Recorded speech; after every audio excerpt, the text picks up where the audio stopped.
okay အဲ့ဆိုရင်စနကြည့် virtual machine name ကိုကျွန်တော်တို့ပေးမယ်ပြီးသွားလို့ရှိရင် location ပေါ့နော် location ကတော့အဓိကတော့ကိုယ့်ရဲ့laptop disk ထဲမှာရှိတဲ့ပတ်လမ်းကြောင်းတစ်ခုကိုကျွန်တော်တို့ပေးမယ်ပေါ့နော်ကျွန်တော်ကတော့ D ထဲမှာထားတယ်storage နည်းပုံများဆိုကျွန်တော် D ထဲမှာထားလိုက်တယ်ပေါ့နော် default လမ်းကြောင်းကတော့သူက document ပေါ့နော် C အောက်က user အောက်က document ကတော့သူညွှန်းလိုက်မယ်ကိုယ်ကြိုက်တဲ့နေရာမှာထားလို့ရပါတယ်ပေါ့နော်ကြိုက်လို့ရမှာထားလို့ရတယ်ကျွန်တော်တော့ D ထဲမှာပဲထားတယ်ပေါ့နော်အဲ့တော့ folder တစ်ခုစောက်ပြီးတော့နာမည်တစ်ခုလဲ folder တစ်ခုစောက်တာကဘာလို့စောက်ခိုင်းလဲဆိုတော့သူကfile တစ်ခုတည်းမဟုတ်ဘူးသူ့ရဲ့ folder အောက်ကိုဝင်သွားတဲ့ခါကျရင်ကျွန်တော်တွေ့ရလိမ့်မယ် file နဲ့အများကြီးပဲကျွန်တော်တို့ဒီvirtual disk file တွေရောပြီးလို့ရှိရင်နောက်ထပ်ဒီ config file တွေပေါ့နော်အများကြီးရှိတယ်အဲ့တော့တစ် file နဲ့စုပြီးထားလို့ရှိရင်အကုန်လုံးပေါက်သွားလိမ့်မယ်ပေါ့နော်အဲ့ဒါနဲ့လိုက်ဖြတ်ရတာတော့ဘာလို့ကြာရင်နည်းနည်းတိုင်ပတ်လိမ့်မယ်ပေါ့အဲ့တော့file တီးတန့်ခွဲလိုက်ပေါ့နော် server တစ်လုံးကို file တစ်ခုခွဲလိုက်တဲ့ဆိုရင်တော့ folder တစ်ခုခွဲလိုက်တဲ့ဆိုရင်တော့ပို့ပြီးကောင်းတယ်နော် folder name လည်းပြီးသွားပြီဆိုတော့ okay ဆက်နှိပ်လိုက်မယ်ပြီးတော့ next ပေါ့နော် next ပေါ့ပြီးတော့ဒီ hard disk site ဒီကျွန်တော်တို့ဒါဟိုတကယ် virtual sorry တကယ် hard disk ရဲ့ဒီဥပမာကျွန်တော်ကဒီ30ထည့်လိုက်တယ်ဆိုရင်တကယ် hard disk မှာကျွန်တော်တို့30နေရာသွားယူတာတော့မဟုတ်ဘူးเนาะဒီ virtual disk အနေနဲ့ပဲသူက30ဆိုပြီးသူကယူလိုက်တာတကယ်လည်းအပြစ်မှာယူတာကကျွန်တော်တို့ဟို 7GB 8GB လောက်ပဲရှိမှာပေါ့เนาะအဲ့တက်ပုံရင်လည်းကျွန်တော်တို့ 9GB တို့အဲ့လောက်ပဲရှိမှာပေါ့เนาะကိုကဒီမှာ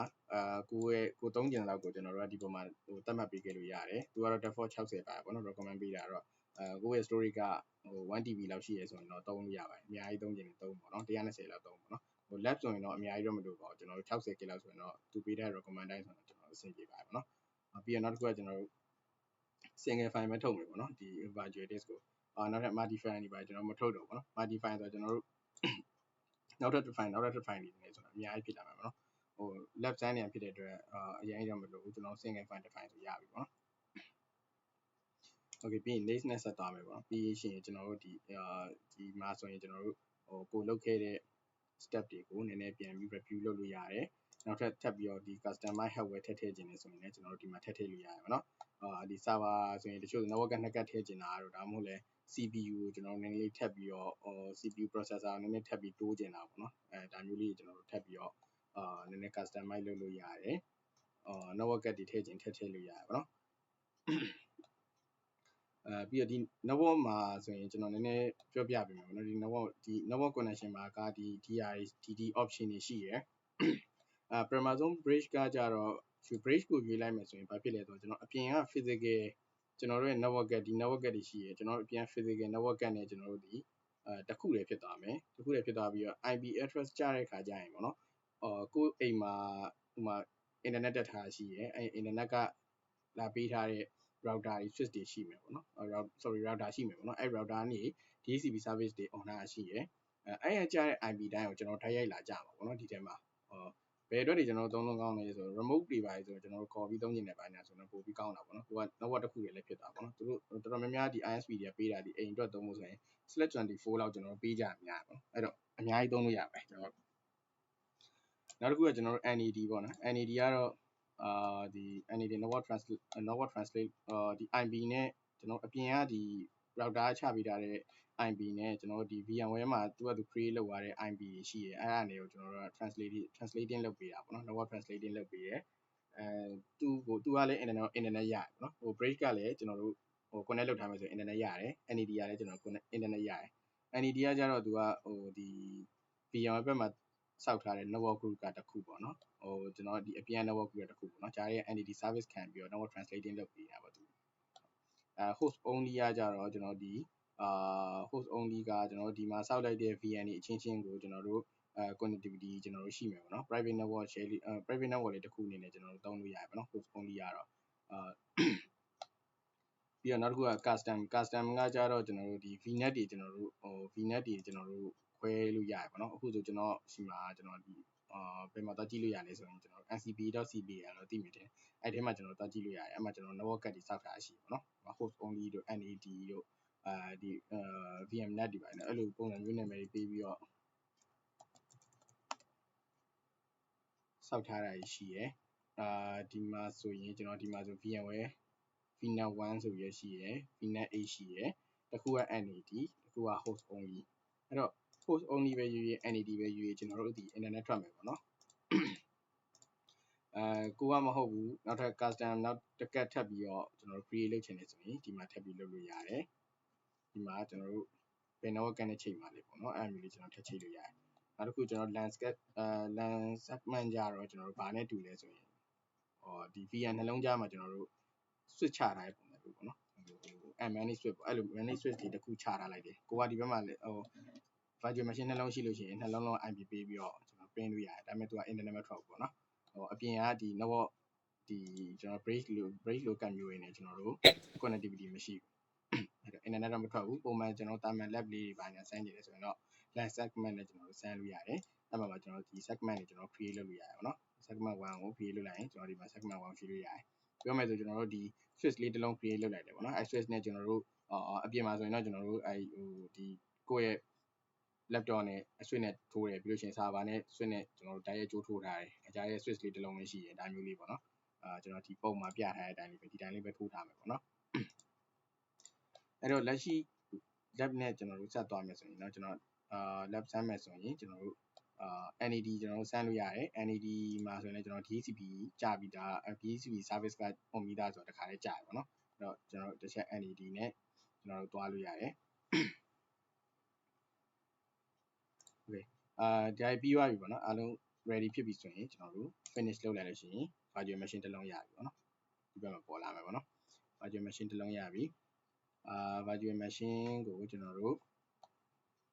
power မအောင်ရင်မှာဘာလုပ်ရမလဲဆိုရင်ကျွန်တော်တို့ခုနရှေ့မှာISO မောင်းနေတာပေါ့နော်ကျွန်တော်တို့ဒီ CCTV ဒီတကယ် traditional မှာဆိုရင်ကျွန်တော်တို့အခွေထည့်ပြီးတော့ကျွန်တော်မောင်းနေတာပေါ့နော်ဒါကတော့ virtual machine ခစ်ကိုရောက်လာပြီဖြစ်တဲ့အတွက်ကျွန်တော်မောင်းနေပြီကျွန်တော်ပြောလို့ရတယ်ပြီးတော့ဒီမှာကျွန်တော်တခါတည်း ISO လေးကိုကျွန်တော်တို့မောင်းမယ်နော်မောင်းတဲ့ခါကျရင်ဒီ CCTV စာတာထဲမှာပဲphysical ရှင်းရင်တော့ physical ကဒီမှာ auto detect တည်ပြီးတော့သွားမှာပေါ့နော်ကျွန်တော်တို့ ISO file ကိုပဲကျွန်တော်အဓိကထားပြီးမောင်းတာဖြစ်တဲ့အတွက် ISO file ပဲရွေးလိုက်တယ်ပေါ့နော်ပြီးတော့browse လုပ်မယ်ကျွန်တော်ကတော့ဒီထဲမှာတင်ထားရပေါ့နော်ဒီထဲမှာတင်တော့ Windows Server 2022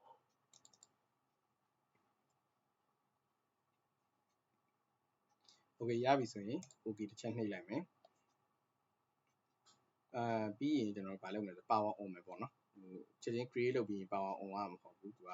ကိုယ်တိုင်ဒီဘက်ကဒီ power on step ကိုကျွန်တော်နှိပ်ပေးရမှာပေါ့နော် power on လိုက်က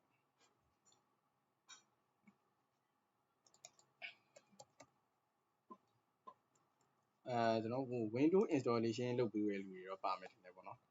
အဲ့တော့သူက Windows installation လုပ်တဲ့ step တွေနဲ့ရှေ့ပိုင်းเนี่ยကျွန်တော်တို့အကုန်တူပဲအရင်ထူးခြားခြားပြောင်းလဲသွားတာမရှိဘူးပေါ့နော် server version ဆိုပြီးပြောင်းလဲသွားတာမရှိဘူးဒီအရင်ကကျွန်တော်တို့ဒီ license 10လို့ပါတော့ဖတ်ပြီးတော့ကြော်ဝါရုံပဲပေါ့နော်ဒါအခုဆိုရင် Windows 10နေ Windows 11နေပါဆိုတော့ဒီမှာသူလည်းဒီလိုပဲပေါ်လာပြီးတော့သူ့နာမည်နဲ့ပေါ်လာမှာပေါ့နော် Windows 11ဆို11အဲ့တော့ language ကိုရွေးလို့ရတယ်ကျွန်တော်တို့ဒါပေမဲ့မြန်မာမပါဘူးပေါ့နော်ဒါပေမဲ့အပြင်မှာလည်းတကယ် real form မှာမြန်မာကိုမရွေးကြပါဘူးကျွန်တော်ဒီမှာ language ကို English လိုပဲရွေးလိုက်တယ်ပြီးတော့ next ဆက်လုပ်လိုက်တယ်ပေါ့နော်ပြီးတော့ဒီမှာကျွန်တော်တို့ install now ရွေးလိုက်တယ်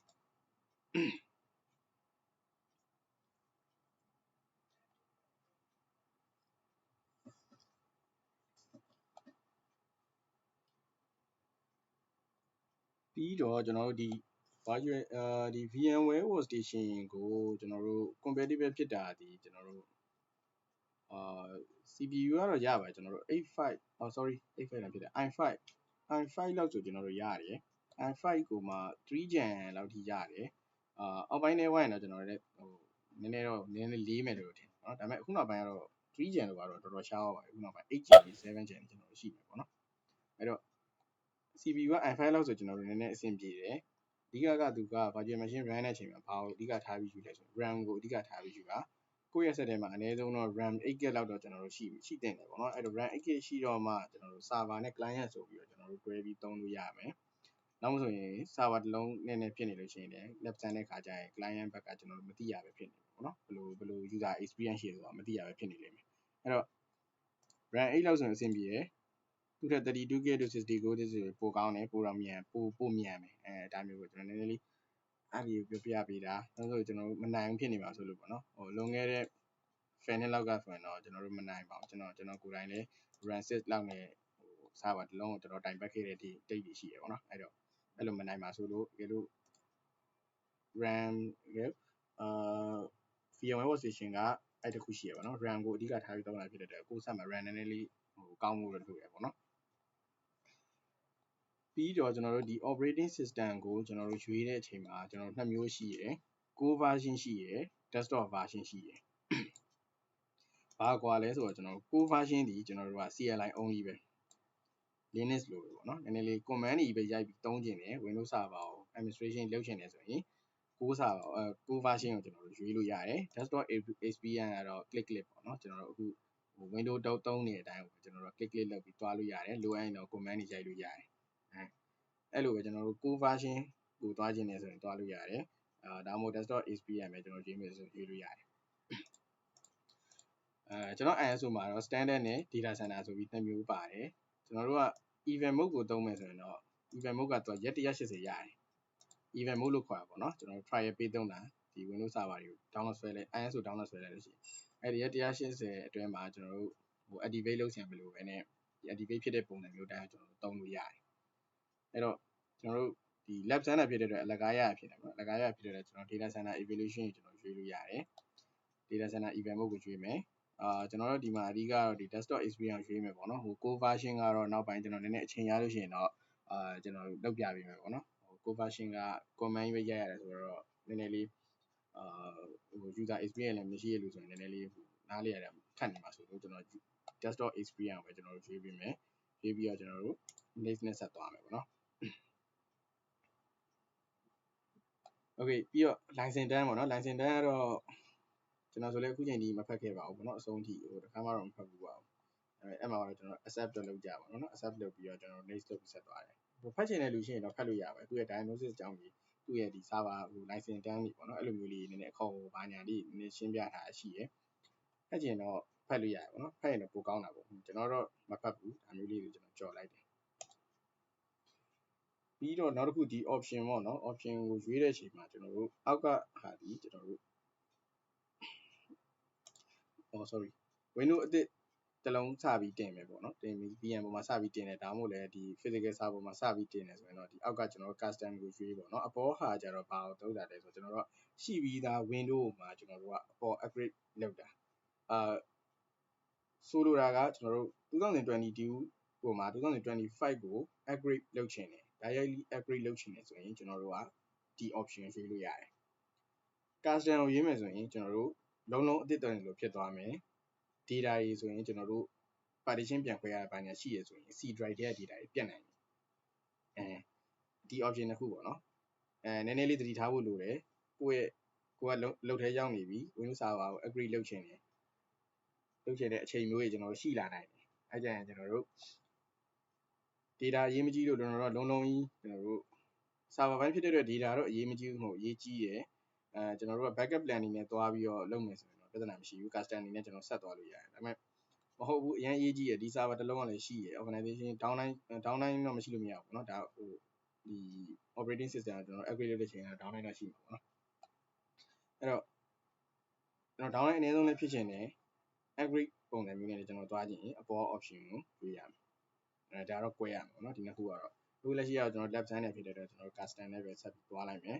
နောက်တစ်ခုကကျွန်တော် disk partition ကိုခွဲပေးဖို့ပေါ့เนาะတချို့ organization တွေကတော့ခွဲတာရှိရယ်တချို့ဟို user တွေကတော့မခွဲဟာရှိရယ်ပေါ့နော်တန်းတင်လိုက်တယ်ကျွန်တော်ဒီမှာတော့ 13K ပဲရှိရဆိုခွဲခြင်းနဲ့ခွဲလို့ရအောင်နော် 13K ဆိုတော့တိတ်ပြီးတော့ဟိုတိတ်မခွဲတော့ဘူးနော်သူရဲ့ဒီ OS တစ်ခုတင်တာလည်းဟိုပဲဒီ 13K မှာတစ်ဝက်လောက်ကသူ့ OS ကနေရာယူမှာဆိုတော့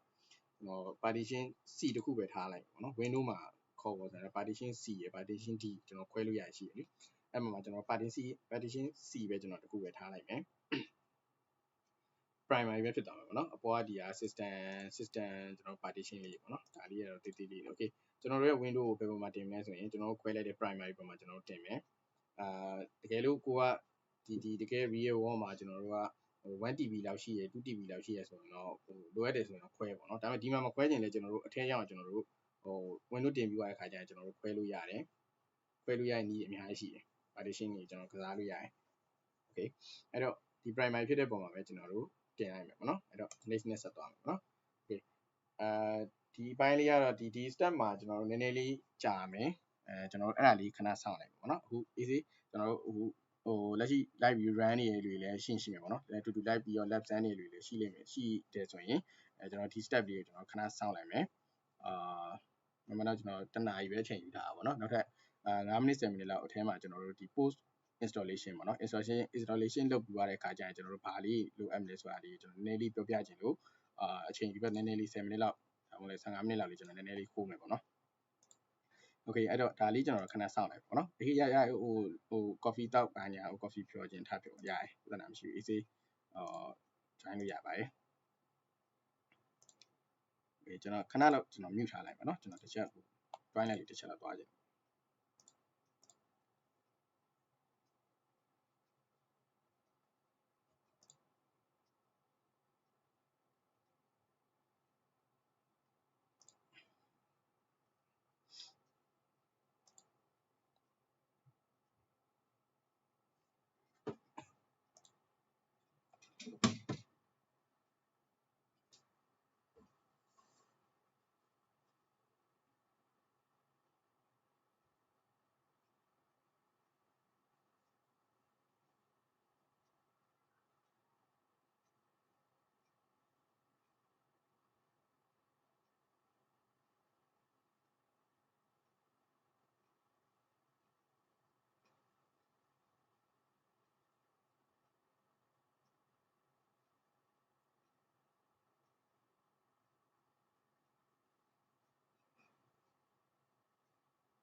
Bien, papá.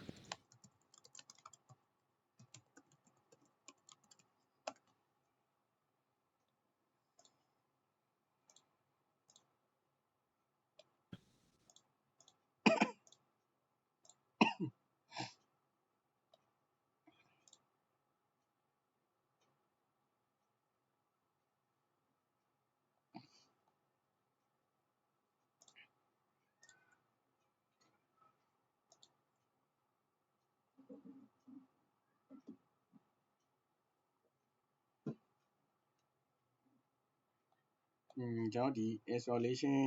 လုပ်နေတဲ့အချိန်မှာနည်းနည်းသိကျင်တာရှေ့ကကျွန်တော်ပြောခဲ့တဲ့ဟာလေးတွေမှာသိကျင်တာရှိရင်ပေးလို့ရပါတယ်ဟို mic လေးဖွင့်ပြီးတစ်ချက်မေးပေးပါမေးလို့ရပါတယ်ဖြည့်ပေးပါမယ်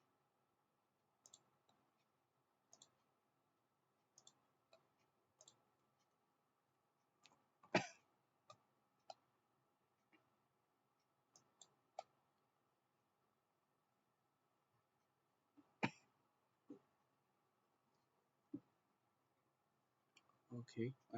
ဒီမှာတော့ဒီ step တစ်ခုတော့ပြီးသွားပြီပေါ့နော်အရင်ကြာ step ဒီနားမှာတစ်ခုရှိရတာပြီးသွားပြီအဲ့ဒါပြီးသွားလို့ရှိရင်ကျွန်တော်တို့ restart ကြတော့မယ်ပေါ့နော်စာပါ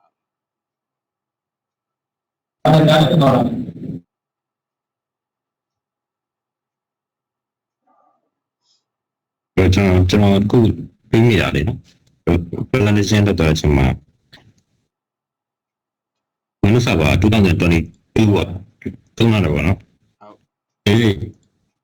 ကျွန်တော်ရဲ့အလုပ်ထဲမှာဗျာ2025ထွက်လာလို့2025ကိုကျွန်တော်လုပ်မယ်ဆိုရင် license အသစ်ထပ်ဝယ်ရမှာလားလက်ရှိ license ကပြတ်သွားမှာလားဘူးအခု upgrade လုပ်ရတဲ့ process လေးပေါ့နော် ဟုတ်တယ် ပြရလို့ပါ yes good question okay license နဲ့ဆိုရင်ကျွန်တော်တို့ကဒါ exactly အနေနဲ့ဆိုကျွန်တော်တို့ထပ်ဝယ်ဖို့ကျွန်တော်တို့လိုအပ်တယ်ဘာလို့ဆိုတော့2024ရဲ့sorry 2020ရဲ့ကျွန်တော်တို့ core version တွေကျွန်တော်တို့ license version တွေနဲ့2025ရဲ့ license term တွေဒီကျွန်တော်တို့ difference ဖြစ်တယ်အဲ့တော့ကျွန်တော်တို့2025 license ကိုကျွန်တော်တို့ထပ်ဝယ်ဖို့လိုအပ်ပါတယ်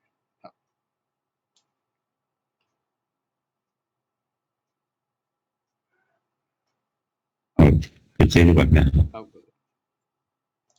တခြားဟိုမေးချင်တယ်လည်းရှိရင်လည်းအခုက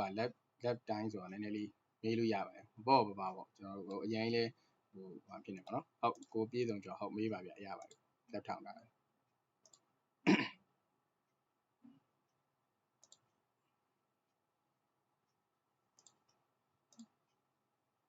်ကိုပြေးစိုးကြောဟုတ်ဟိုလက်ထောင်တာဒီလိုဗျဟုတ်မေးပါကိုရပါတယ်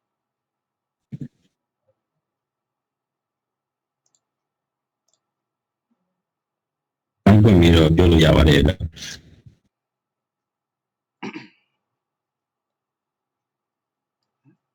သူမိုက်ဖွင့်လို့မရဘူးဟုတ်ပါ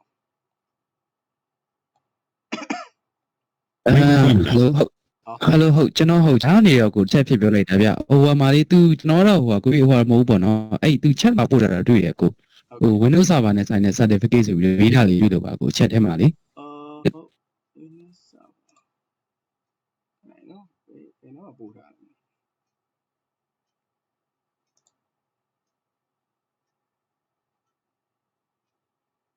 အဲ့အောက်နန်းလေးမှာကို global လေးနည်းနည်းအောက်ဆွဲကြည့်ရပါဗျကျွန်တော်တို့ဒီဘက်မှာတွေ့ရဗျဒီကိုပြေးဆောင်ကျွန်တော်မေးရတဲ့ဟာလေဟုတ်ချက်ထဲမှာပဲဘယ်လိုခုနကကြည့် Hello what is one Hello Hello ဟုတ်ကဲ့ Hello ဟုတ်ကဲ့ဟိုကြားပါပြီဟုတ်ဟုတ်ကဲ့တခုအမေးလို့ပါကျွန်တော်တို့ဒီပါWindows server မှာပေါ့နော်ကျွန်တော်ဒီ remote desktop RDB နဲ့ပတ်သက်ပြီးသုံးနေဆိုလို့ရှိရင်ပေါ့အဲသူကဒီ client တွေဘက်ကနေပြီးတော့ care license CS ဆိုပြီး client access license ဆိုပြီးတော့ရှိရပေါ့နော်အဲ့ဒါကကျွန်တော်တို့ဒီ RDB ကိုသုံးတဲ့အခါမှာဒီ license ကိုကျွန်တော်တို့က internet client ဘက်ကနေပြီးဝယ်ပေးဖို့လိုလားခင်ဗျဟုတ်တယ်ကိုကျွန်တော်တို့ care license သုံးမယ်ဆိုရင် user ရဲ့ဒီ user လိုက်ဝယ်လို့ရတယ်လို့ကျွန်တော်တို့ device လိုက်ဝယ်လို့ရတယ်ပေါ့နော်ဟို remote desktop ကိုမှအခုပြောသလိုကျွန်တော်ဒီ public ကနေကျွန်တော်တို့ခေါ်ခြင်းတဲ့အခါမျိုးတွေဒါမှမဟုတ်လည်းဒီ virtual desktop environment တွေကိုကျွန်တော်တို့သုံးခြင်းတဲ့အခါမျိုးကျရင်ကျွန်တော်တို့ care license လိုအပ်တယ်အဲ care license ဆိုရင်လည်းကျွန်တော်တို့ user base dollar ကောင်း device base dollar ကောင်းဝယ်ပြီးသုံးလို့ရတယ်ပေါ့ဟုတ်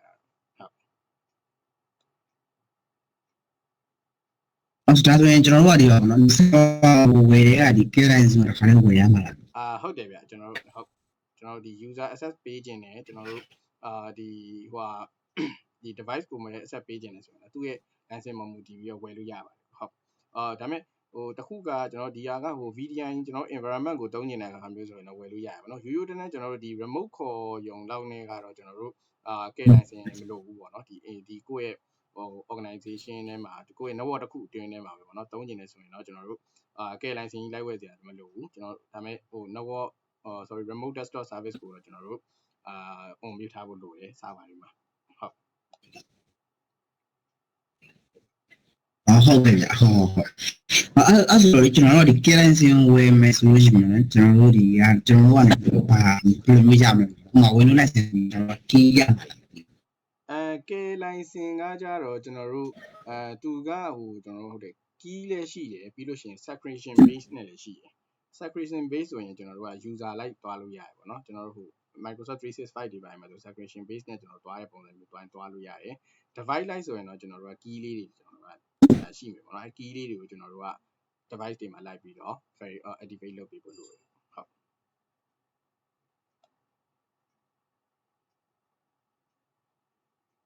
ဟုတ်ဆိုပါလိsorry ကျွန်တော်ကဒီဆက်ပြီးတော့မေးရမှာကျွန်တော်အဲ့လိုမျိုးပေါ့ကျွန်တော်ဘက်ကဟို sorry ဝယ်လိုက်ပြီပဲထားပေါ့နော်အဲ့ဒါကျွန်တော်ဘက်က subscription ဆိုရင် premium file နဲ့ရမှာလေပေါ့နော်ဒီ key ဆိုလို့ရှိရင်ကျွန်တော်တို့ကနေပြီးတော့ဘယ်လိုမျိုး client ဘက်မှာ activate လုပ်ရမယ်ဒီလိုခင်ဗျအဲ့ အဲ့ဒါကကိုတို့သုံးတဲ့ application ရှိရောမှာပေါ့နော် application ပေါ်မူတည်ရတကယ်လို့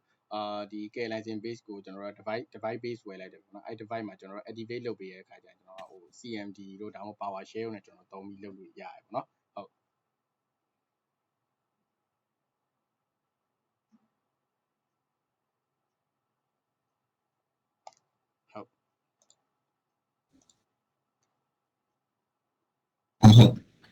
်ဆိုတော့ဘာလို့ဘော်ဒီရဖြစ်ပေါ့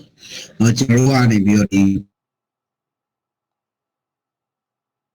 ဟုတ်ကဲ့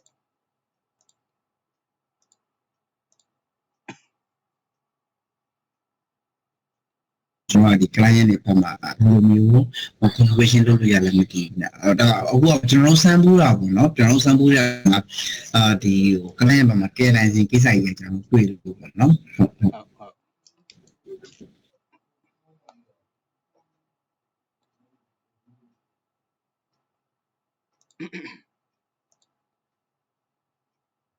ဟုတ်ခန်းစီတူ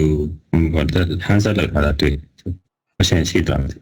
ဟုတ်ဟိုဒီ Windows 2022ကနေပြီးတော့2025တင်တဲ့အခါမှာခုန installation လုပ်တဲ့ upgrade ကနေတွားလို့ရတယ်ဟုတ်ကိုအဲ့ကနေတွားလို့ရပါတယ်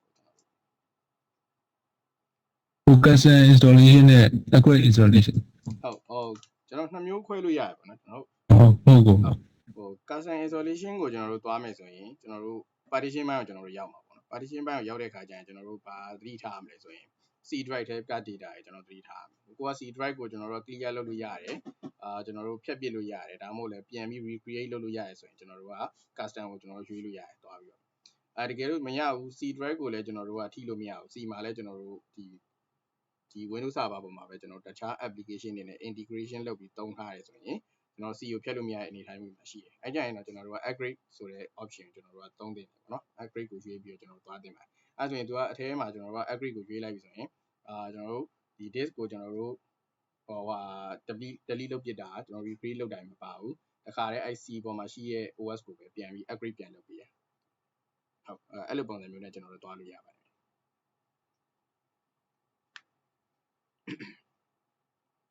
ဟုတ်ကဲ့ဒီနောက်တဲ့ question တခု bro ကိုချက်ပေါက်တမှာပို့ရတဲ့ပါဘောနော် Windows server နဲ့certificate ဆိုရင်ကျွန်တော်မမြင်ရလို့ကျွန်တော်ဘယ်သူမေးထားလဲမသိဘူးကျွန်တော်ပြန်ပြောပေးကျွန်တော်ရွတ်ပြမယ်ဟုတ် Windows server နဲ့ဆိုင်တဲ့ certificate တွေပြောမှာဆိုကျွန်တော်အရင်ဟောခဲ့တဲ့ MCSA တို့ MCSC တို့ကဟိုဖြည့်လို့ရသေးတာ Okay ဟုတ်ပြီကျွန်တော် MA ကိုကျွန်တော်ဖြည့်ခြင်းတယ်ဖြည့်ခြင်းဘာလို့လဲဆိုတော့အခုလက်ရှိမှာကျွန်တော် MCSA MCSE တွေဒီကျွန်တော်တို့ retire ဖြစ်သွားပါပြီမရှိတော့ဘူးပေါ့နော်အဲ့တော့သူကဘယ်ကိုသွားနေလဲဆိုရင်အခု way မှာကျွန်တော်တို့က Microsoft 365 Cloud Activity တွေကိုကျွန်တော်တို့အဓိကထားပြီးသွားနေတာအခုနောက်ပိုင်းဆိုရင်ကိုပိုင်းလို့ပါတော့ကြားဦးမယ်ထင်တယ်ပေါ့နော်ကျွန်တော် article ဖတ်တဲ့လူတွေဆိုရှိတယ်အဲ့ဒါတွေကိုအဓိကထားပြီးသွားနေတာဖြစ်တဲ့အတွက်ကျွန်တော်တို့ MCSA တွေ MCSE တော့မရှိတော့ဘူးအခုကိုတို့ဖြည့်ခြင်းနေဆိုရင်ကျွန်တော်တို့ဘာရှိလဲဆိုရင် MD 102ဆိုတဲ့ exam ရှိရယ်သူက endpoint နဲ့အဓိကထားပြီးသွားတာပေါ့နော် Windows server ကြီးဆိုပြီးတီးတန့်ကြီးသွားတာမဟုတ်ဘူးသူကဘာတွေပါလဲဆိုရင်ကျွန်တော် Microsoft 365 ကကျွန်တော်တို့ဒီ Intune နေပြီးတော့ MD အပိုင်းနေပေါ့နော် MD ဆိုတော့ဒီ Microsoft Defender for endpoint တို့ Defender for Office 365တို့ဒါမျိုးတွေနဲ့ကျွန်တော်တို့တွဲပြီးတော့ exam တွေကျွန်တော်တို့ရှိရယ်ကျွန်တော်ဘယ်အချိန်မှာကျွန်တော်အဲ့ဒါကို exam ပတ်လမ်းကြောင်းကိုကျွန်တော်တစ်ချက်ဟို day 3ရောက်လို့ရှိရင် day 3ပြီးရဲ့ခါကျရင်ကျွန်တော်တစ်ချက်အဲ့ဒါလေးကိုကျွန်တော်နည်းနည်းလေး sharing လုပ်ပေးမယ်ဖြည့်ခြင်းတဲ့လူတွေလည်းရှင်းရှိမယ်ပေါ့နော် Microsoft exam တွေအဲ့တော့ကျွန်တော်နည်းနည်းအဲ့နေ့ကျရင်ကျွန်တော်နည်းနည်းလေးလုပ်ပေးမယ်recap ပြန်လုပ်ရလို့ရှိရင်ကျွန်တော်တို့ဒီ exam တွေဒီ MCSA exam တို့ MCSE exam တို့ဆိုတော့ကျွန်တော်မရှိတော့ဘူးဘယ်သူမှလည်းမဖြေကြတော့ဘူးပေါ့နော်အခုချိန်မှာအကုန်လုံးက modernize ဖြစ်တဲ့အတွက်ဒီ Microsoft 365 productivity ဘတ်တွေကိုကျွန်တော်တွားနေရလူရှိရယ်ဒါမှမဟုတ် Azure Cloud ဘတ်တွေကျွန်တော်တွားနေရလူရှိရယ်ပေါ့နော် infrastructure ဘိုင်းနေဆိုရင်ဟု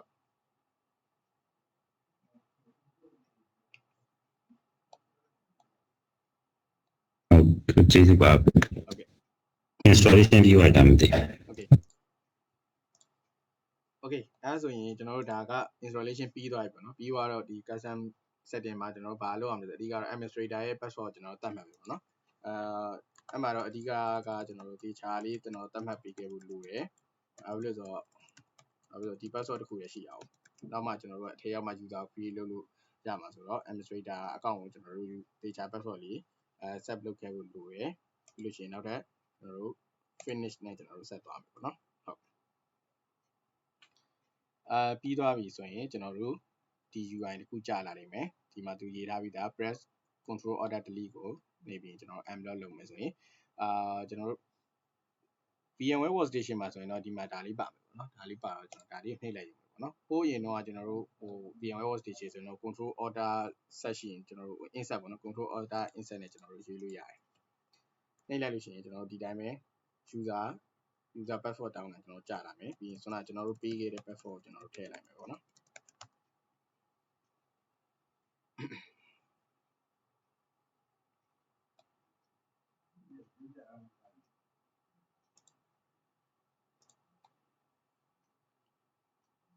โอเคကျွန်တော်တို့ရွေးလိုက်တာဒီdesktop experience ဆိုတော့desktop experience ဆိုတော့ကျွန်တော်တို့ကဒီ Windows 10 နေ Windows 11 နေပုံစံတိုင်းကျွန်တော်တို့ကြာလာမယ်ပေါ့နော်ပေါ်လာမယ်သူ UI ပေါ်လာမယ်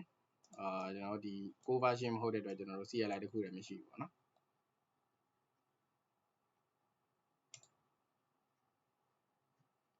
โอเคကျွန်တော်ဒီနေ့ကကျွန်တော်ဒီနေ့ဒီလောက်ထိဆိုတာဒီဟာအထိပဲပေါ့နော် installation အထိပဲ post installation ကိုကျွန်တော်နည်းနည်းလေးပြောပြမယ်နောက်နေ့ကျမှကျွန်တော်တို့ဟို ADDS service တွေပြီးလို့ရှိရင်နောက်ထပ် DNS တွေ DHCP service တွေကျွန်တော်တို့ဆက်သွားမယ်ပေါ့နော်9:20တောင်ဖြစ်နေပြီဆိုတော့okay post installation ပေါ့နော် Windows server တစ်လုံးကိုကျွန်တော်တို့ installation လုပ်ပြီးသွားတဲ့အခါကျရင် engineer အနေနဲ့ဘာလုပ်ပေးသင့်လဲပေါ့နော် basically အနေနဲ့ဆိုရင်ကျွန်တော်တို့basically အနေနဲ့ကျွန်တော်တို့IP address ကျွန်တော်တို့ပေးရမယ်ပေါ့နော်ဒါကတော့မဖြစ်မနေပေးရမယ်ဘာလို့လဲဆိုတော့တခြားserver တွေတခြားဒီ client အနေနဲ့ကျွန်တော်တို့ connect လုပ်ဖို့ဆိုရင် network activity အားကျွန်တော်ရှိမှရမယ်နော်ပြီးတော့နောက်တစ်ခုကျွန်တော်တို့ host name ကိုတတ်မှတ်ပေးရမှာပေါ့နော်သူက client မဟုတ်တဲ့အတွက်ကျွန်တော်တို့ပောက်ကဲနာမည်ပေးရတဲ့စားလို့ဟုတ်တယ်တခြားနာမည်တွေထပ်ပေးတာစားလို့ရှိရင်တတ်မှတ်တယ်ဖြစ်တဲ့ကိုယ့်ရဲ့ organization name ပါရမယ်ပေါ့နော်အဲ့လိုမျိုးလေးပြီးလို့ရှိရင်ဒါမှမဟုတ်ကိုယ့်ရဲ့ department name လေးပေါ့နော်အဲ့လိုလေးထည့်ပြီးလို့ရှိရင်နောက်ထပ်ဘာ server လဲဆိုတဲ့နာမည်လေးကိုထည့်ပေါ့နော် server name လေးကိုထည့်အဲ့ဆိုရင်တော့ပို့ပြီးကောင်းတယ်အဲ့လို host name တစ်ခုတော့ကျွန်တော်တတ်မှတ်ပေးခဲ့ဖို့လိုတယ်ပြီးရင်နောက်တစ်ခုက date time ကိုကျွန်တော်တို့ adjust လုပ်အောင်မယ်ပေါ့နော် date time ကိုကျွန်တော်တို့ adjust လုပ်ဖို့လိုတယ်date time ကျွန်တော်တို့ adjust လုပ်ဖို့လိုတယ်ဘာလို့လိုရလဲဆိုကျွန်တော်တို့ date time မှားနေလို့ရှိရင်ကျွန်တော်တို့နောက်ထပ် integrate လုပ်တဲ့ service တွေဒါမှမဟုတ်လေကိုယ့်ရဲ့တကယ်သုံးနေတဲ့ service တွေဒီကျွန်တော်တို့ date time မတူလို့ရှိရင်ကျွန်တော်တို့issue တွေကျွန်တော်တို့ဖြစ်နိုင်တယ်ပေါ့နော်ကျွန်တော်တို့အမျိုးမျိုးဖြစ်နိုင်တယ် issue အမျိုးမျိုးဖြစ်နိုင်တယ်ဖြစ်တဲ့အတွက် date time ကိုကျွန်တော်တို့ချိန်ပြီးဖို့လိုတယ်နောက်တစ်ခုဒီကျွန်တော်တို့ဘာလိုရလဲဆိုရင်ဒါကကျွန်တော်တို့ကထိုင်ပြီးတော့ကျွန်တော်တို့ VN တစ်လုံးစောက်ပြီးတင်ရုံပဲမဟုတ်လို့ပေါ့နော်တကယ် data center ထဲမှာဒီတစ်လုံးကြီးတွက်တင်နေပြီးလို့ရှိရင်နောက်ထပ်configuration တွေလုပ်ရှင်လည်းဒီ data center ထဲလာလုပ်တယ်ဆိုတာကြီးကတော့ဒါတကယ်အလုံးမဟုတ်ပေါ့နော်အဲ့လိုအလုံးမဟုတ်တဲ့ဖြစ်တဲ့အတွက်ကျွန်တော်တို့ဘာလုပ်ခဲ့ဖို့လိုလဲဆိုရင် remote desktop တွေ on ခဲ့ဖို့လိုတယ် remote desktop service လေးပေါ့နော်ကိုယ့်ရဲ့ local အတွင်းမှာပဲခေါ်ဖို့အတွက် remote desktop service လေးလုပ်ခဲ့ဖို့လိုတယ်ဒီလေးချက်ကိုတော့ဒီ post installation အနေနဲ့တော့ကျွန်တော်တို့လုပ်ပေးသင့်တယ်ပေါ့နော်လုပ်ပေးရမယ်မလုပ်ပေးလို့လည်းမရဘူးเนาะဟုတ်တော့ IP address ဆိုလည်းကျွန်တော်မရှိဖြစ်ပါရှိရမယ်ပြီးလို့ရှိရင် host name ဆိုတာလည်း assessment နဲ့ပတ်သက်လာရင်ကျွန်တော်တို့နည်းနည်းလေးလောက်ထားမှရမယ်ပေါ့နော်ပြီးလို့ရှိရင်နောက် day and time ဆွမ်းနာကျွန်တော်ပြောလို့ပဲ issue လေးရှိနိုင်တယ်အဲ့တော့ day and time တော့အဓိကချိန်ရမယ်ဒီ day time ချိန်လို့ရှိရင်ကျွန်တော် experience ရဆိုရင်ဘာဖြစ်ပြီလဲဆိုတော့ကျွန်တော်ဒီ Cisco INC ရှိရပေါ့နော် Cisco INC ရဲ့အချိန်နဲ့ကျွန်တော် day time အချိန်မှားနေလို့ရှိရင်ကျွန်တော်တို့ wifi နေပါဆိုရင်ကျွန်တော်တို့အခု Radiant တွေသုံးပြီးတော့ကျွန်တော် user name password တွေဝင်လို့ရတဲ့ wifi တွေရှိရောMI မှာကျွန်တော်တို့နည်းနည်းလေးဝင်လို့မရတာတို့ပြီးလို့ရှိရင် password မမှန်တာတို့ဒါမျိုးလေးကျွန်တော်ကြုံရနိုင်တယ်ပေါ့နော်အဲ့ဒါကြောင့် date time ကိုလည်းကျွန်တော်မှန်မှုလိုတယ်ပြီးတော့ကျွန်တော် remote ကနေလှမ်းပြီး control လုပ်လို့ရအောင်ဆိုပြီးတော့ remote desktop ဆိုတဲ့ service ကိုကျွန်တော်တို့ on ပေးခဲ့ဖို့လိုတယ် okay အဲ့တော့ပထမဆုံးတစ်ခုအနေနဲ့ကျွန်တော်တို့ IP ပေါ့နော် IP ပေးမယ်ဆိုရင်ဒီမှာတော့ VMware ကကျွန်တော်တို့ဆွမ်းနာပြောဆို DHCP service ကို on ထားပြီးသားဖြစ်တဲ့အတွက်သူကတော့ IP ကျနေမှာပေါ့နော်ဒီမှာတော့ဒီမှာ 192.168.153.131 ဆိုပြီးကျွန်တော်တို့ကြာနေရရှိရယ်တကယ်လည်းအပြင် real မှာဆိုရင်ကျွန်တော်တို့ဒီ server အတွက်ပဲ IP သုံးရမလဲဆိုတော့ network engineer နဲ့ကျွန်တော်တို့ align လုပ်ဖို့လိုရယ် network engineer ချပေးတဲ့ range တွင်ပေါ့နော်သူ သူတို့ကတော့ဒီတစ်ခုချင်းစီချပြရရှိရတခါကျရင်လည်းဟို scope လိုက်ပေါ့နော်ဒီ rate တစ်ခုချပြရရှိအဲ့ rate တွေမှာကျွန်တော်သုံးထားဖို့လိုတယ်ပြီးလို့ရှိရင်ဒီ IB မှာမှကျွန်တော်တို့ကဒီ IB ရော default gateway ရော DNS ကိုရောကျွန်တော်တို့ကထည့်ထားပြီးဖို့လိုရပေါ့နော်ပြီးတော့နောက်တစ်ခုအနေနဲ့ဆိုရင်ကျွန်တော်တို့ပါထုတ်မလို့ host name ပေါ့နော် host name ကဒီမှာစစ်ကြည့်လိုက်ပေါ့နော်ဒီမှာဆိုသူ့ရဲ့ default name ကြီးကျွန်တော်တို့ပါနေရလေးရှိရယ်အဲ့တော့ host name ကိုကျွန်တော်တို့စစ်မယ်ဆိုရင် sys dm.cpl ဒီမှာကျွန်တော်တို့ CMD ကနေ ana ခေါ်လိုက်လို့ ana copy ခေါ်လိုက်ရင်ကျွန်တော်တို့ကြာလာမှာရှိရယ်ဒီမှာမှကျွန်တော်တို့ computer name change မယ်ဆိုရင်ဒီမှာ change ရှိရယ်အဲ့တော့တစ်ခုတက်တက်မှာပေါ့နော်ကျွန်တော်တို့ဆို sandbox ရယ် sandbox ရယ်ဝင်စားပါပေါ့နော်အဲဒီလိုမျိုးကျွန်တော်တို့တတ်မှတ်ထားလို့ရတယ်ပြီးလို့ရှိရင်ကျွန်တော်တို့ okay နှိပ်လိုက်မယ်ပေါ့နော်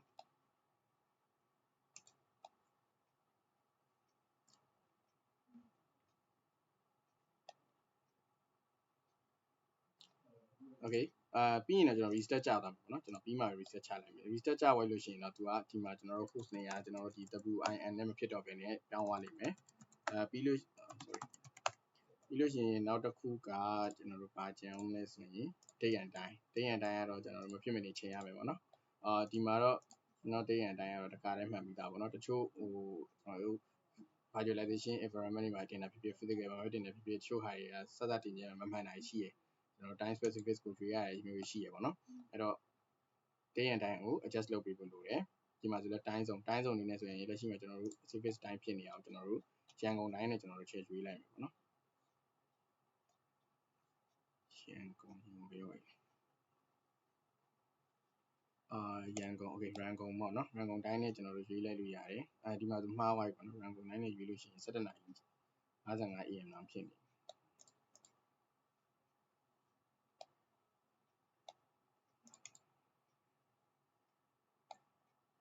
Okay. Date and time. Remote. ဒီဟာလေးစင်တာတစ်ချက်စောင့်ရင်လည်းကျွန်တော် remote desktop ကျွန်တော်တို့ဟိုဖွင့်ရမှာပေါ့နော်အဲ့ဒါဆိုကျွန်တော်တို့ဟို data center ထဲမှာထားရဆိုရင်လည်းဟိုလန့်ခေါ်ဖို့အတွက်ဒါမှမဟုတ် server room တို့ဘာလို့ထဲမှာထားရင်လည်းလန့်ခေါ်ဖို့အတွက်သူကဆွမ်းနာလိုပဲကျွန်တော်တို့name change လိုပဲsysdm.cpl ပဲခေါ်လိုက်မယ်ပြီးလို့ရှိရင်ကျွန်တော်တို့ဒီဘေးမှာ remote tab ရှိတယ်ပေါ့နော်အဲ remote tab လေးဝင်လိုက်ပြီးလို့ရှိရင်ဒီမှာကျွန်တော်တို့ allow remote connection to this computer ပေါ့နော်သူဆွမ်းနာ warning တက်တာကကျွန်တော်တို့ firewall ရှိသေးတယ် Windows firewall မှာလည်းကျွန်တော်တို့ allow လုပ်ပေးဖို့လိုတယ်တကယ်လို့ကိုက network firewall တွေပါရှိရဆိုရင်တော့ကိုယ့်ရဲ့ organization တစ်ခုထဲမှာပဲတုံးမယ်ကိုပြောရမယ်ဆိုကို network တစ်ခုထဲမှာပဲတုံးမယ်ဆိုရင်ကျွန်တော်တို့အနေနဲ့ဒီ firewall ပိတ်ထားလဲရတယ်ပေါ့နော်ဒါပေမဲ့အကောင်းဆုံးကတော့ firewall ဖွင့်ထားပြီးတော့ port တွေ allow လုပ်ပေးဖို့လိုတယ်ပြီးတော့ဒီအောက်ကဟာကျတော့ network level authentication ကကြတော့ကျွန်တော်တို့က pair user ကိုပဲပေးပြီးတော့ကျွန်တော်တို့က login ပေးဝင်ပါလေ remote နဲ့ပေးခေါ်ပြီးတုံးပါလေဒါမျိုးတွေကျွန်တော်သတ်မှတ်လို့ရတယ်ဒီ select user လို့ရေးလိုက်လို့ရှိရင်ဒီထဲမှာကျွန်တော်တို့administrator တော့ရှိပြီးသားပေါ့နော်နောက်ထပ် user တွေကိုကျွန်တော်တို့ local user တွေအတိုင်းပဲကျွန်တော်တို့ရွေးလို့ရတယ်ဒီမှာဆိုရင်တော့ကိုက user တွေစောက်ဖို့လိုတာပေါ့နော်ဟိုကျွန်တော်တို့ဒီ control panel ထဲမှာဆိုရင် user တွေစောက်လို့ရရှိရဲအဲ user တွေကျွန်တော်စောက်ပေးဖို့လိုတယ်အဲ user တွေကိုပဲကျွန်တော် access ပေးမယ်ဆိုရင်သတ်မှတ်ထားလို့ရတယ်ဒါမှမဟုတ်ဝယ်ရတယ်ဒီတိုင်းပဲ lab ဆန်းနေဆိုရင်တော့ဒါကိုဖြုတ်ထားလိုက်ပြီးရင် apply okay နှိပ်လိုက်အဲဆိုကျွန်တော်တို့အပြင်ကနေပြီးတော့ remote ခေါ်လို့ရတယ်အပြင်ကဆိုတော့ကိုယ့်ရဲ့ဒီ laptop ပါပေါ့နော် laptop ကနေပြီး remote ခေါ်လို့ရတယ်date and time နေနေဆိုရင်ကျွန်တော်လွဲနေရရှိပါတော့ synchronization fail နေတယ်အဲ့တော့ manually ပဲချိန်လိုက်တော့မယ်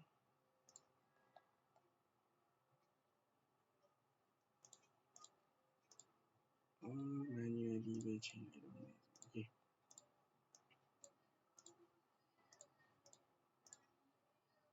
okay ဒါလေးစောင့်ရင်လည်းကျွန်တော်တစ်ချက်ဘယ်လိုဟို remote ခေါ်လို့ရမယ်ပေါ့နော် remote ဟိုဒီလိုချင်းလေးမှာတုံးနေရတယ်ဆိုလို့ရှိရင်ကျွန်တော် remote ခေါ်ပြီးတုံးရတာတော့ပိုပြီး fee ရှိရပါတော့ကျွန်တော်တို့ဟို engineer rule နဲ့ဆိုတော့ပို့ပြီးတော့ဟို mic တွေပေါ့နော်ကျွန်တော်ခေါ်ပြီးတုံးရတယ်ကျွန်တော် lab ဆိုင်လည်းကျွန်တော်ကိုယ်တိုင်အဲ့လိုပဲ remote ခေါ်လိုက်တယ်နှလုံးလုံးခေါ်ပြီးတော့ကျွန်တော်တုံးတယ်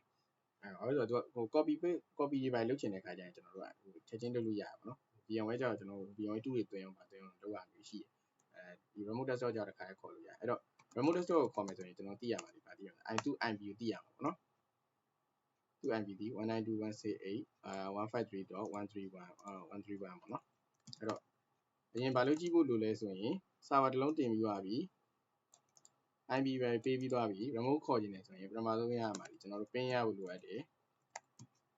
သင်ရမရှိရင်ကျွန်တော်တို့ဘာမှလုပ်လို့မရဘူး okay ပင်းလို့ရလားပင်းကြည့်လိုက်တယ် okay ပင်းမထွက်ဘူးဘာလို့မထွက်တာလဲဆိုရင်ကျွန်တော်တို့ firewall ကိုပြန်စစ်ဖို့လိုတယ် okay ဒီမှာတော့ကျွန်တော်ချိန်လေးနည်းနည်းကြာနေပြီလို့ firewall ကိုကျွန်တော် port allow လုပ်တာကျွန်တော်မပြတော့ဘူးfile ကျွန်တော်ဒီထဲမှာရှိတဲ့ firewall ကျွန်တော်တစ်ချက်ပိတ်လိုက်နော် Windows Server firewall ခဏပိတ်လိုက်မယ်ပြီးလို့ရှိရင်ပြန်ပင်းကြည့်လိုက်မယ်နော်ပင်းလို့ရပါတယ်ပင်းလို့ရပြီဆိုရင်ကျွန်တော်နောက်ထပ်ဒုတိယဆင် remote ခေါ်ကြည့်မယ်ပေါ့နော် remote ခေါ်တဲ့application ကတော့အမျိုးမျိုးသုံးလို့ရတယ်ပေါ့နော် remote manager တွေအများကြီးရှိတယ်ကျွန်တော်တို့ MSDSC ဖြစ်တဲ့ remote desktop connection ပေါ့နော်ဒီမှာနောက်ထပ် remote desktop လည်းရှိတယ်အဲမျိုးကျွန်တော် remote desktop connection ကိုကျွန်တော်သုံးမယ်ကုန်ပြီးခေါ်လိုက်တယ်ပြီးတော့ 192.168.153.131 connect လုပ်လိုက်ပါနော်အဲ့မှာကျွန်တော်ဗာတောင်းမယ်ဆိုရင် user name password တောင်းမယ် user name password ကကျွန်တော်တို့ Kanavu create လုပ်ခဲ့တဲ့ administrator account ပဲပြီးတော့ password ကကျွန်တော်တို့သတ်မှတ်ခဲ့တဲ့ account ပဲ okay ဝင်သွားမယ်ကျွန်တော်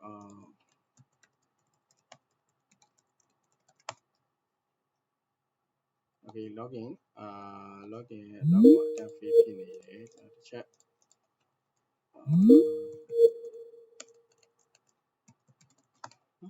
မကြောက်ဘူး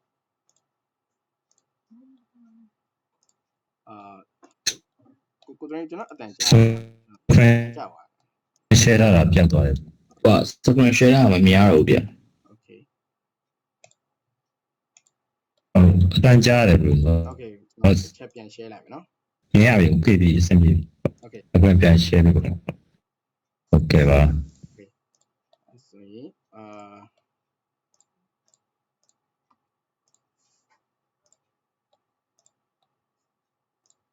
login attack fail ဖြစ်နေတယ်အဲ့တော့ကျွန်တော်ဒီနီးနဲ့တစ်ချက်ဝင်ကြည့်လိုက်မယ်ပေါ့နော်ဟို user နီးနဲ့ကျွန်တော်ဒီတိုင်း administrator ထည့်လို့မရလို့ရှိရင်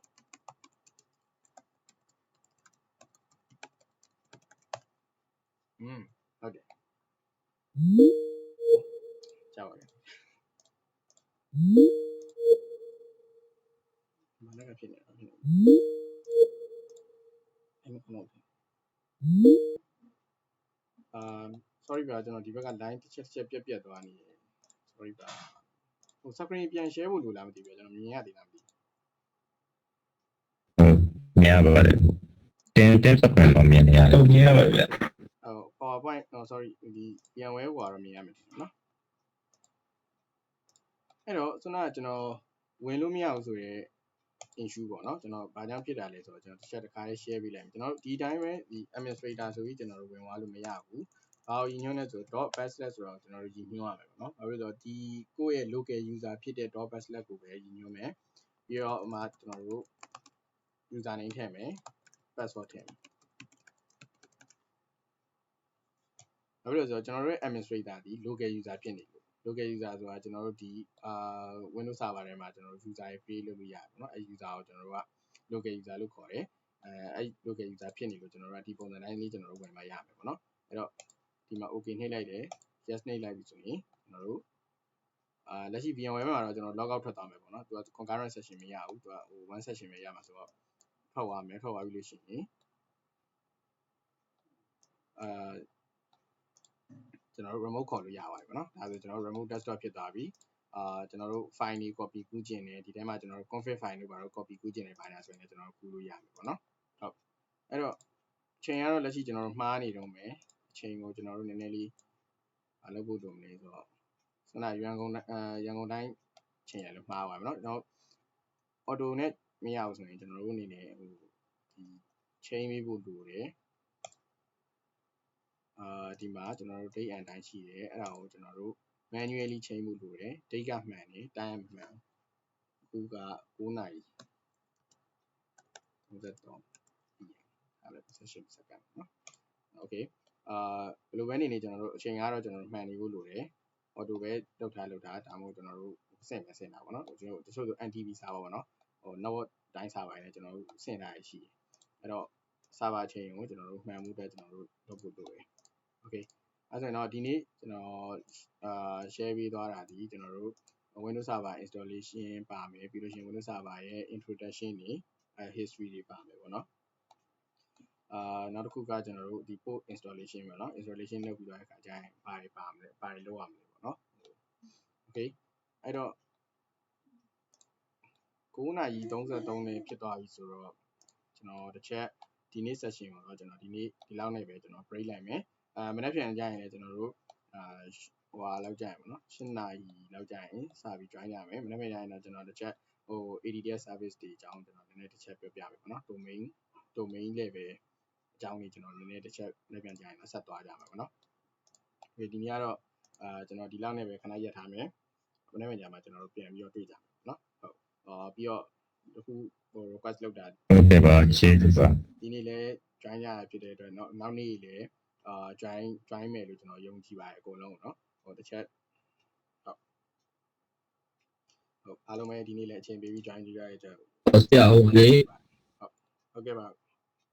ဆရာဟိုလေမနေ့ပြန်8နာရီတော့မီးမလာသေးဘူးဗျ9နာရီမှမီးလာမှာဆိုတော့လေဟုတ်ကဲ့အဲ့ဒါနဲ့ဟို9နာရီတော့မှစပြီးရမှာခင်ဗျာ9နာရီလောက်မှစပြီးလို့ကဆိုရင်ဘာလို့ဆိုကျွန်တော်တို့ကဒီဟာရန်ကုန်ကလူတွေပဲမဟုတ်ပြကျွန်တော်ဟို register ထဲမှာတွေ့ရတော့ဟိုကမ်ဘောဒီးယားအကူကြီးလည်းပါတယ်ကမ်ဘောဒီးယားအကူကြီးထိုင်းကအကူကြီးလည်းပါတယ်အဲ့တော့နည်းနည်းလေးကြားချပြီးတော့8နာရီခွဲလောက်တော့ကျွန်တော်တို့တစ်ချက်ဟိုစပြီးလို့တော့ရပါတယ်ကျွန်တော်8နာရီခွဲလောက်တော့ပေါ့နော်ဟိုအရင်နောက်ကျသွားတဲ့ခါကျရင်လည်းကျွန်တော်တို့ဟုတ်ကဲ့10နာရီလောက်ဖြစ်သွားတဲ့ခါကျရင်တချို့ကြောင့်လည်းဟိုတိုင်းစုံမတူတော့လေကျွန်တော်တို့ကဒီမှာ10နာရီပြီးရသူတို့ရှိမှာ17နာရီဟုတ်ကဲ့အိတ်ချိန်ဒီမှာပါနေဖြစ်မှာဆိုလို့โอเคဟိုရတယ် brother ဟိုဟာဟုတ်ကဲ့သနာမရှိဘူးကျွန်တော် recording လေးယူထားဖြစ်တဲ့အတွက်မိရဲ့ဘိုင်းလေးတွေကိုကျွန်တော်ပြန်ပြီး record နားထောင်နေရတယ်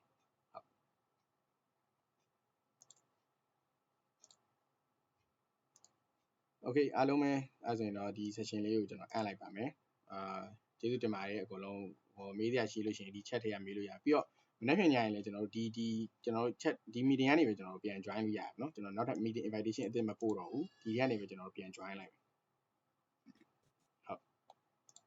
okay အားလုံးပဲ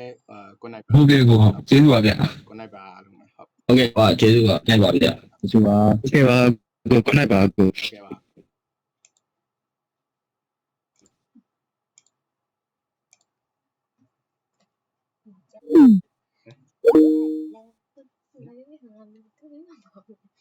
vale a ver အမို့ तू ကမေးရအောင်မေးတယ် तू မေးရအောင် तू မေးလိုက်လို့ရှိရင်ကနောက်ကလူတွေလိုက်မေးတော့အဲ့လိုဟမ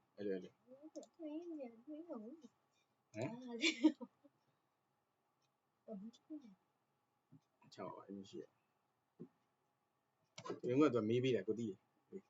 အဲ့တော့နောက်ကနေလိုက်မေးကြတယ်ဘယ်လိုမမေးရကြဘူးလူတွေအဲ့လိုပဲ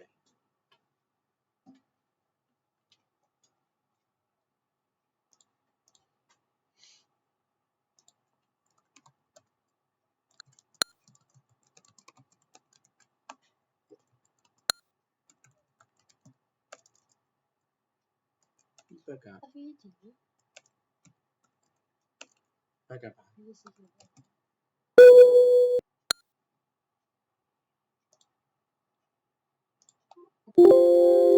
ဘာစီကျော်60ရှိ